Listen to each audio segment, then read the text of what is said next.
Hello बच्चों, मेरे class में आप सभी का हार्दिक स्वागत है।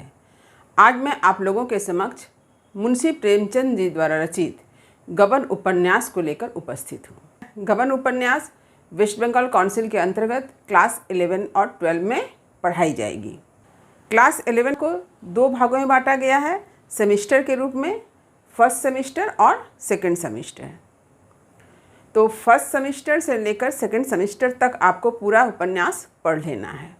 मैंने आपसे पहले ही कहा था कि आप उपन्यास को धीरे धीरे करके प्रत्येक अध्याय को अच्छी तरह से समझते हुए पढ़ें। गबन उपन्यास को मैं 4 भागों में आप लोगों के समक्ष प्रस्तुत करने वाली हूँ। आपके परीक्षा में MCQ टाइप प्रश्न पूछे जाएंगे, इसलिए आपको पूरे उपन्यास को अच्छी तरह से पढ़ लेना अत्यंत ज़रूरी है। फिर भी मैं आप लोगों को जिस तरह से समझा रही हूँ, उससे आपको उपन्यास की कथा अच्छी तरह से समझ में आ जाएगी। और जब उपन्यास की कथा अच्छी तरह से समझ में आ जाएगी तो आपको उपन्यास पढ़ने में भी अच्छा लगेगा। तो चलिए सबसे पहले गबन उपन्यास में जो पात्र हैं उनके बारे में जानकारी प्राप्त करते हैं, क्योंकि अब तक आपने कहानी पढ़ा है। कहानी में पात्रों की संख्या कम होती है, लेकिन उपन्यास की कथा विस्तृत होती है।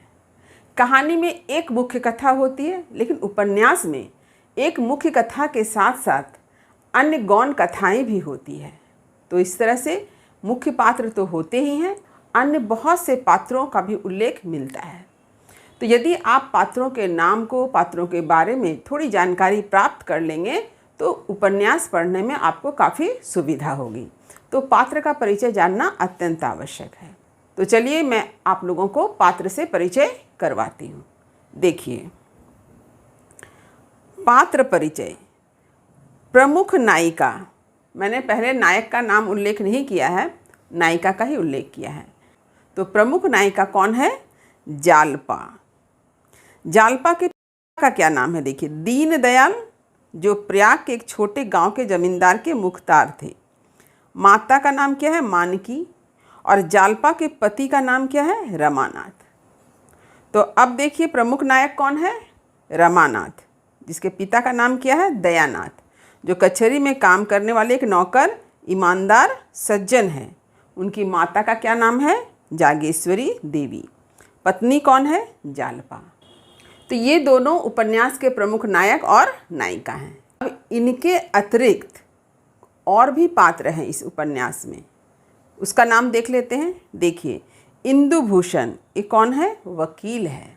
रतन, रतन कौन है? वकील इंदुभूषण की पत्नी है। इसके साथ ही साथ जालपा की घनिष्ठ सहेली है। अब एक और पात्र का नाम आया, जिसका नाम क्या है? रमेश। देवी दीन, देवी दीन कौन है? लगभग 60 साल का है, वह जग्गो का पति है। अब ठीक उसके नीचे ही देखिए क्या है? जग्गो, देवी दीन की पत्नी है। एक और पात्र है जिसका नाम है जोहरा। जोहरा क्या है? एक वेश्या है। इतने सारे पात्रों का नाम जो है इस उपन्यास में आया है। इसके साथ ही साथ कुछ अन्य पात्र का भी नाम उल्लेख मिलता है। पात्र कौन है? शहजादी बसंती राधा, ये कौन है? जालपा की सहेली है। इसके साथ ही साथ सेठ करोड़ीमल, गंगू सराफ, चरणदास जैसे पात्र भी इस उपन्यास में हैं। तो ये है एक पात्रों की सूची, जिस सूची को अगर आप याद कर लेते हैं तो आपको उपन्यास पढ़ने और समझने में कोई दिक्कत नहीं होगी। तो अब चलिए मैं इस उपन्यास के बारे में कुछ बातें आप लोगों को बताती हूँ। हो सकता है इससे भी कुछ प्रश्न आपके परीक्षा में पूछे जाएं। तो ये प्रमुख बातें कौन कौन सी हैं आप स्क्रीन पर देखते चलिए। पहला, गबन उपन्यास आदर्शोन्मुख यथार्थवादी उपन्यास है। दूसरी विशेषता है कि गबन एक सामाजिक उपन्यास है। तीसरी विशेषता है कि मुंशी प्रेमचंद जी ने गबन उपन्यास में मध्यवर्गीय परिवार की समस्याओं को बखूबी चित्रित किया है। चौथी विशेषता है कि गबन उपन्यास का जो प्रकाशन वर्ष है वह है सन 1928, लेकिन 1928 से पहले ही इस उपन्यास को चांद पत्रिका में किस्तों के रूप में प्रकाशित किया गया। नवंबर 1925 से लेकर दिसंबर 1926 ईस्वी तक किस्तों मने भाग भाग में इसे प्रकाशित किया गया। लेकिन सरस्वती पत्रिका में गबन उपन्यास का प्रकाशन सन 1931 ईस्वी में हुआ। तो यहाँ पर आप इस बात को ध्यान रखिए ये गबन उपन्यास का प्रकाशन वर्ष सन 1928 है। लेकिन 1928 के पहले गबन उपन्यास जो है चांद पत्रिका में नवंबर 1925 से लेकर दिसंबर 1926 तक किस्तों में प्रकाशित हुई और सरस्वती पत्रिका में इसका प्रकाशन हुआ सन 1931 ईस्वी में। अगली विशेषता जो है कि गबन उपन्यास के माध्यम से मुंशी प्रेमचंद जी ने किन किन समस्याओं की ओर हमारा ध्यान आकर्षित किया है। तो जो सबसे पहली समस्या है वह है स्त्रियों की आभूषण प्रियता, दूसरी समस्या है रिश्वत की समस्या, तीसरी समस्या है वेश्या की समस्या, चौथा स्वदेशी आंदोलन और पांचवा है पुलिस के अत्याचार व हथकंडों का पर्दाफाश। अगली विशेषता है कि गबन उपन्यास की कथा दो शहर की है, पहला प्रयागराज और दूसरा कलकत्ता। इस तरह से कुछ विशेषताएं हैं जिसे आपको हमेशा याद रखना चाहिए ताकि आप उपन्यास को अच्छी तरह से पढ़ें और समझ सकें। तो अब चलिए मैं 1 से लेकर 13 तक की जो उपन्यास की कथा है उसे मैं आप लोगों के समक्ष लिखकर प्रस्तुत कर रही हूँ, जिसे मैं आप लोगों को पढ़कर समझाऊंगी। तो चलिए आरंभ करती हूँ। मुंशी दीनदयाल प्रयाग के एक छोटे से गांव के जमींदार के मुख्तार थे। उनकी पत्नी मानकी तथा एकमात्र कन्या जालपा थी। जालपा से पूर्व उसके 3 भाइयों की मृत्यु हो गई थी, अतः जालपा अपने माता पिता के लाडली थी। यही कारण है कि मुंशी दीनदयाल अपनी बेटी जालपा की हर इच्छा का ख्याल रखते थे।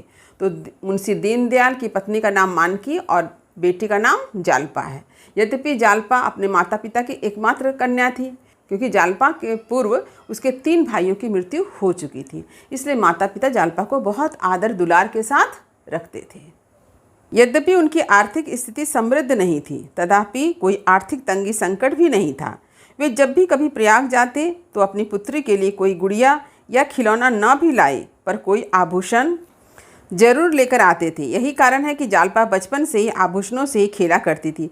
यही से उसका आभूषण प्रेम उसके हृदय में घर बना लिया। यहाँ पर लेखक ने बताया है कि दयानाथ की आर्थिक स्थिति बहुत समृद्ध न भी थी तो आर्थिक तंगी भी न थी, और वे जब भी कभी बाहर कहीं जाते और वापस लौटते तो जालपा के लिए कोई खिलौना लाए या ना लाए, उसके लिए आभूषण जरूर लाते थे।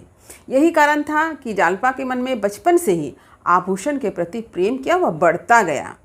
एक बार वर्षा ऋतु में झूले पर झूलती हुई गांव के स्त्रियों और लड़कियों के बीच एक विसाती आ पहुंचा। तब जालपा ने एक चंद्रहार पसंद करके अपनी माता से खरीदने को कहा और उन्होंने वह हार खरीद दिया। जालपा उस चंद्रहार को पहनकर पूरे गांव में घूमी और सभी ने उस हार की प्रशंसा की। वह फूले ना समा रही थी। तो आप सभी जानते हैं कि वर्षा ऋतु यानी सावन के मौसम में क्या होता है, लोग बाग में झूला बनाते हैं और उस पर स्त्रियां झूलती है। तो ऐसे समय में एक विसाती आ गया। विसाती आपने देखा होगा कि गांव में क्या, शहर में भी जो एक व्यक्ति होता है हाथ में एक लकड़ी का बक्सा रहता है, उसके ऊपर कांच लगा रहता है और उसमें तरह तरह के नकली गहने होते हैं, टिकली बिंदी होती है, सिंदूर होता है, चूड़ी होती है, ये सारे लेकर गली गली में घूमते हैं। क्या करती है, उससे गहने खरीदती है। तो गांव में तो खास करके लोग खरीदते हैं क्योंकि गांव में बड़ा बाजार नहीं होता है। तो विसाती के पास जो नकली गहने थे उसमें से एक चंद्रहार जालपा को बहुत पसंद आ जाता है और जालपा क्या करती है, अपनी माँ से कहती है उसे खरीदने के लिए और उसकी माँ उस चंद्रहार को खरीद देती है।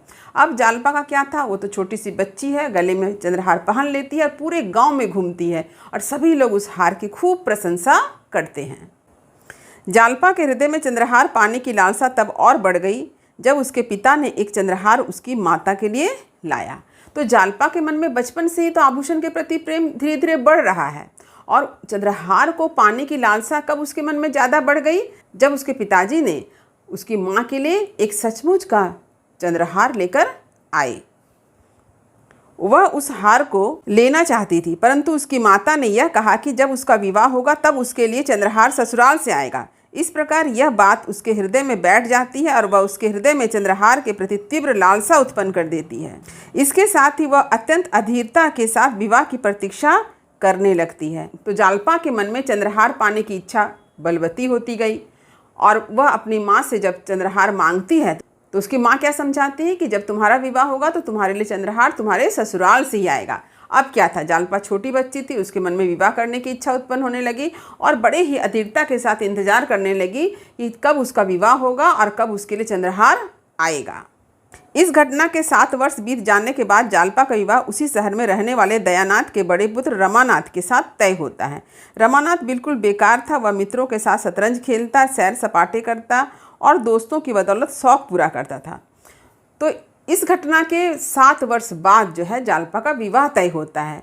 और किसके साथ होता है? उसी शहर में रहने वाले दयानाथ जी के बड़े बेटे रमानाथ के साथ। जबकि रमानाथ जो है बिल्कुल बेकार लड़का है, कोई काम धाम नहीं करता है, सिर्फ सैर सपाटे, शतरंज खेलना और दोस्तों के साथ घूम फिर कर अपने सारे शौक पूरा करता है। दयानाथ बहुत ही सहृदय तथा सज्जन व्यक्ति थे। वे कचहरी में नौकर थे और 50 रुपया वेतन पाते थे। इस 50 रुपये में घर चलाना उनके लिए बहुत मुश्किल था। फिर भी वे रिश्वत लेने को हराम समझते थे और कभी भी रिश्वत नहीं लिया। तो दयानाथ जो थे यानी रमानाथ के पिताजी काफ़ी अच्छे प्रकृति के व्यक्ति थे, सज्जन थे। उन्होंने कभी भी रिश्वत नहीं लिया। वे रिश्वत को हराम समझते थे। भले ही उनका वेतन 50 रुपया था, उस 50 रुपये में उनको घर चलाना बड़ा मुश्किल होता था, लेकिन फिर भी वे रिश्वत को हराम समझते थे। यही कारण है कि धन की कमी के कारण रमानाथ को कॉलेज की पढ़ाई छोड़नी पड़ी।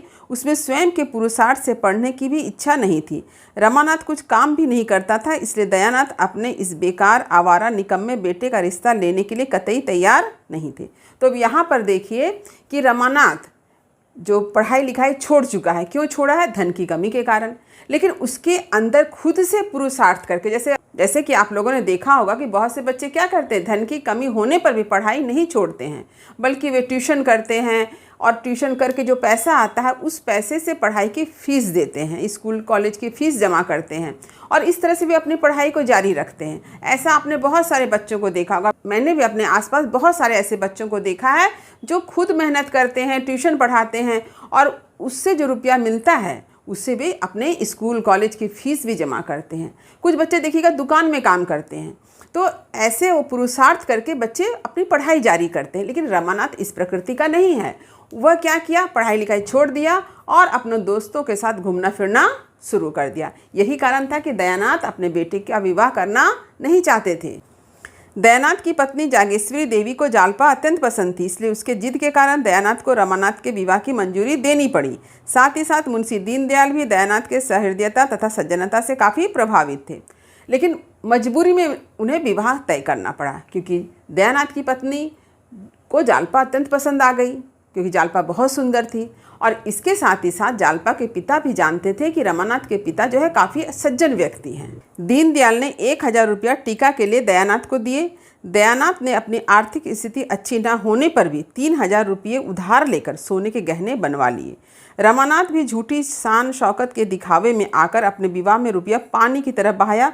उसकी बारात खूब धूमधाम से निकली। तो जालपा के पिता ने रमानाथ के पिता को कितने रुपये दिए टीका के रूप में? 1000 रुपये। और दयानाथ ने क्या किया? दयानाथ ने 3000 रुपया उधार लिया और उससे सोने के गहने बना लिए। रमानाथ भी अपने विवाह में खूब रुपया पैसा खर्च किया, क्योंकि उसे झूठा दिखावा करना था। इस तरह से क्या हुआ, बारात भी खूब धूमधाम से निकली। परंतु विवाह के गहनों में चंद्रहार न था। यह जानकर जालपा अत्यंत दुखी हुई, मानो चिर संचित चंद्रहार की अभिलाषा टूट गई हो। परंतु उसकी सहेली ने यह सिखाया कि किस प्रकार पति से रूठकर चंद्रहार प्राप्त किया जा सकता है। लेकिन जब जालपा ने अपने ससुराल से आए हुए गहनों को देखती है तो देखती है उसमें चंद्रहार है ही नहीं। उसका हृदय जो है बहुत दुखी हो गया, क्योंकि चंद्रहार की अभिलाषा उसके हृदय में बचपन से ही थी। लेकिन अब क्या होना था, उसके विवाह में तो ससुराल से चंद्रहार आया ही नहीं।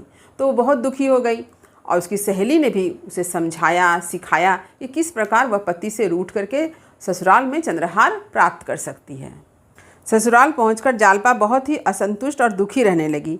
दूसरी तरफ महाशय दयानाथ को यह एहसास हुआ कि विवाह में जो भी रुपये मिले थे वह सब नाच गाने नेकचार में खर्च हो गए। तमाशे में इतने दिखावे की क्या आवश्यकता थी। अब जालपा जब ससुराल पहुंचती है तो असंतुष्ट है और दुखी है। दूसरी तरफ दयानाथ सोचते हैं कि बेकार में इतना खर्च किया गया, इतना उधार हो गया, बेकार में नाच गाना तमाशा, ये सब फालतू का खर्च उन्होंने किया है जिसकी कोई आवश्यकता थी ही नहीं। रमानाथ भी दुखी जालपा के समक्ष सिर्फ झूठी शान शौकत व धनवान होने की डींगे हाँकता, जिससे जालपा प्रसन्न हो जाए। तो रमानाथ तो झूठी शान शौकत की ही बातें करता, लेकिन जालपा दुखी की दुखी ही रही। विवाह के 3 महीने व्यतीत हो गए तो एक दिन सराफ दयानंद के घर आ पहुंचता है अपने गहने के बाकी रकम लेने के लिए। तो सराफ कहा जाता है जो सोने चांदी का गहना बनाता है। तो दयानंद तो उधार पे गहना खरीदा था, तो स्वाभाविक है कि जो गहना बनाने वाला है, दुकान वाला है, वो तो अपने रुपये लेने आएगा ही। दयानंद के पास तो रुपया नहीं थे, वे करते भी तो क्या करते, परंतु सराफ यह वादा करके ही वहाँ से गया कि परसों यानी 3 दिन में रकम या बाकी चीज़ गहना वापस ले लिया जाएगा। तो जो गहना बनाने वाला व्यक्ति है या दुकानदार है, वो क्या वादा करता है कि यदि 3 दिन में रुपया नहीं मिला तो वो क्या करेगा, गहना ही ले जाएगा। दयानंद को अपनी इज्जत बचाने का कोई उपाय समझ में नहीं आया। अंत में उन्होंने यह उपाय सुझाया कि जालपा के कुछ गहने सराफ को वापस दे दिया जाए तो बला टलेगी, परंतु रमानाथ इसके पक्ष में नहीं था, क्योंकि उसने तो खुद को जालपा के समक्ष धनवान बतलाया था। तो अब तो दयानंद को समझ में आ नहीं रहा है कि करे तो क्या करे। तो वह रमानाथ से कहता है कि जालपा से कुछ गहने मांग लो और उसे दुकान में वापस कर दे, इससे क्या होगा, कुछ रुपया चुक जाएगा। परंतु रमानाथ इतना डींग हाँक चुका था कि अब वह जालपा से गहना मांग ही नहीं सक रहा है। वो तो अपने आप को धनवान बताया है, अब कैसे कहेगा कि उसके रुपये जो है दुकान में उधार है, ये तो कहना बड़ा मुश्किल है। आज यदि वह जालपा से कुछ गहने की मांग करे तो उसकी असलियत प्रकट हो जाएगी। देखिए यहाँ पर लिखा है ना, असलियत प्रकट हो जाएगी। अंत में रमानाथ ने यह निर्णय लिया कि वह जालपा के गहने को चुरा लेगा। दयानंद ने इसका विरोध किया, यद्यपि रमानाथ भी यह कार्य करते वक्त आत्मग्लानि से भर जाता है, परंतु मजबूरी में वह रात्रि में अपनी पत्नी जालपा के गहनों को चुराने की योजना बनाता है। अब देखिए क्या होता है, रमानाथ जालपा से गहना मांग नहीं सक रहा है, रुपये चुकाना है या तो गहने वापस करने हैं, क्योंकि उसे मांगने में संकोच हो रहा है, उसकी असलियत प्रकट हो जाएगी। तो निर्णय क्या लेता है कि वह जालपा के गहने को ही चुरा लेगा। जब जालपा अपने पति से प्रेमालाप करके सो जाती है तब रमानाथ चुपके से उसके गहने की संदूकची लेकर दयानंद के पास जा पहुंचा और पुनः जालपा के पास वापस आ गया। इसी बीच जालपा ने सपने में अपने गहनों की चोरी होते देखा। आंख खुलने पर वह सारी बातें रमानाथ को बतलाती है। यह सुनकर वह जोर जोर से चोर चोर कहकर चिल्लाने लगा। यह देखकर जालपा भी चिल्लाने लगी। उसने घबराकर अपने कमरे में जाकर देखा तो पाया कि संदूकची वहाँ न थी। यह देख सुनकर जालपा मूर्छित हो गई। गहने की चोरी का रिपोर्ट थाने में भी नहीं लिखाई गई कि गहने तो मिलेंगे ही नहीं। तो रमानाथ क्या करता है, जालपा से बातचीत करता है। फिर जालपा को जब नींद आ जाती है तो वह चुपके से जाता है कमरे में और गहनों की संदूकची लेकर के अपने पिता को दे देता है और फिर आकर के जालपा के पास सो जाता है। लेकिन होता क्या है, जालपा इसी बीच सपना में देखती है कि उसके गहनों की चोरी हो गई है और इस बात को वह रमानाथ से कहती है। तो सुनते ही रमानाथ क्या करता है, चोर चोर चिल्लाने लगता है। और जब रमानाथ चोर चोर चिल्लाता है तो जालपा भी चोर चोर चिल्लाने लगती है। और जालपा जब अपने कमरे में जाके देखती है तो देखते अरे उसके गहने का बक्सा तो है ही नहीं। और यह देखकर जालपा जो है मूर्छित हो जाती है, बेहोश हो जाती है, क्योंकि उसे आभूषण से अत्यंत प्रेम है और उसको ही आभूषण जो है आज उसके पास नहीं है, उस आभूषण की आज चोरी हो गई। इसके साथ ही साथ क्योंकि रमानाथ ने गहनों की चोरी की, इसलिए वो क्या करता है, रिपोर्ट भी नहीं लिखवाता है, क्योंकि जानता है अगर रिपोर्ट लिखवाएगा तो वही पकड़ा जाएगा। तो वह बहाना क्या करता है कि गहने तो मिलेंगे नहीं, इसलिए रिपोर्ट भी नहीं लिखाई गई। अब जालपा ना तो कुछ खाती पीती और ना ही किसी से ज़्यादा बातें करती थी। वह अत्यंत दुखी रहती थी। संसार में वह सबसे अधिक गहनों से प्रेम करती थी जो आज किसी ने चुरा लिया है। गहनों की चोरी हो जाने के बाद रमानाथ नौकरी प्राप्त करने का प्रयास शुरू किया। उसकी मित्रता रमेश नामक एक हेड क्लर्क से थी। दोनों ही खूब शतरंज खेला करते थे। इसके साथ ही वे दयानंद के अच्छे मित्रों में से एक थे। अतः इनके सहयोग और प्रयास से रमानाथ को म्यूनिसिपैलिटी दफ्तर में चुंगी की नौकरी मिल जाती है, जिसमें वेतन 30 रुपया था। साथ ही वहाँ ऊपरी आमदनी भी हो जाती थी। अब जालपा और अधिक दुखी हो गई। अब वह खाती पीती नहीं है, किसी से बात नहीं करती है। रमानाथ यह खबर अपनी पत्नी जालपा को सुनाया तो वह अत्यंत प्रसन्न हो गई। उसे अब यह लगने लगा कि गहने बनवाने के सपने अब जल्द ही पूरे हो जाएंगे। यहाँ भी रमानाथ अपने वेतन के बारे में झूठ बोल गया कि उसे 40 रुपये प्रति माह मिलेंगे। और जब यह खबर जालपा को मिलती है कि रमानाथ की नौकरी लग गई है तो बहुत खुश हो जाती है। सोचती है अब उसके गहने बनाने के सपने पूरे होंगे। तो यहाँ पर लेखक ने बतलाया है कि जालपा के मन में गहनों के प्रति कितनी लालसा है। यहाँ पर भी देखिए रमानाथ झूठ बोलता है। वह अपनी पत्नी जालपा से यह नहीं कहता है कि उसे 30 रुपया वेतन प्रति माह मिलेंगे, बल्कि क्या बताता है, 40 रुपया वेतन प्रति माह मिलेंगे। यानी रमानाथ जो है झूठे दिखावे, झूठे शान शौकत से जो प्रभावित एक चरित्र है, उसको लेखक ने बखूबी प्रस्तुत किया है। खैर, नौकरी की बात से जालपा का स्वाभिमान सजग हो उठा। आंखें गहनों के सपने देख प्रसन्नता से भर उठी। इसी बीच गहनों की चोरी की खबर सुनकर उसकी माँ ने अपनी पुत्री जालपा के लिए अपना चंद्रहार भेजा। ये कौन सा चंद्रहार है? जो चंद्रहार उसके पिताजी ने उसकी माँ को ला कर दिया था। और उस समय जब जालपा ने अपनी माँ से इस चंद्रहार को लेने की इच्छा व्यक्त की थी तो उसकी माँ ने क्या बताया था कि तुम्हारे लिए चंद्रहार तुम्हारे ससुराल से आएगा। तो उसी चंद्रहार को देने के लिए जालपा के पिता जालपा के पास आते हैं, परंतु अब जालपा ने उसे स्वीकार नहीं किया। लेकिन अब जालपा उस चंद्रहार को नहीं लेना चाहती है।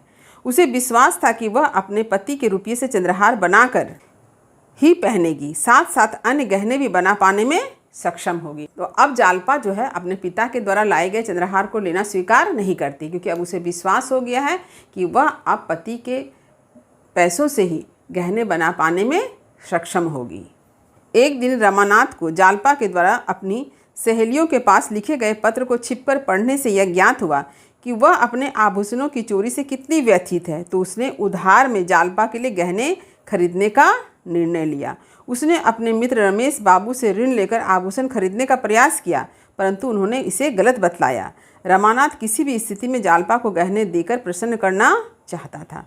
तो एक दिन की बात है कि रमानाथ जालपा जिस चिट्ठी को अपने सहेलियों के नाम लिखी है उस चिट्ठी को पढ़ता है, जिससे यह पता चलता है कि जालपा जो है अपने आभूषणों की चोरी से बहुत दुखी है। तो रमानाथ चाहता है कि वह अपनी पत्नी को प्रसन्न करे। तो प्रसन्न कैसे करेगा? गहने खरीद कर।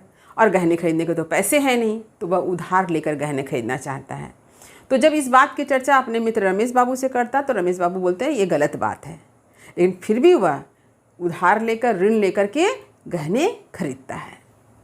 यही कारण है कि वह गंगू सराफ के पास से उधार में एक हार और शीश फूल ले आता है।